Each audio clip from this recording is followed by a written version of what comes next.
Hi guys, welcome back to a new episode of Tech Infosys. Today in this video, I'm going to show you how you can download your Amazon Chime application on your Android device. Keep watching the video till the end. To download your Amazon Chime application on your Android device, firstly go ahead and launch open your Play Store. On the search box at the top, type in Amazon Chime and make a search.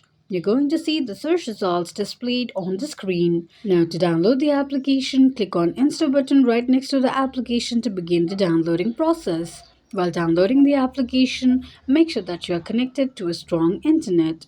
Once the application is downloaded, tap on Open button to launch the application.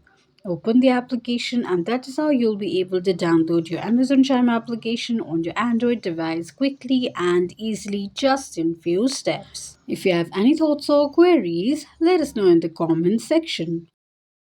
Don't forget to subscribe to our channel for further updates. Also, press the notification bell icon so that YouTube will notify you whenever we post a new video. I hope this video was helpful to you. If it was, just go ahead and give us a thumbs up. Feel free to comment down any suggestions or improvements to be made to our channel by commenting on the comment box. We will be looking forward to upload more contents and tutorials on the upcoming video for your convenience.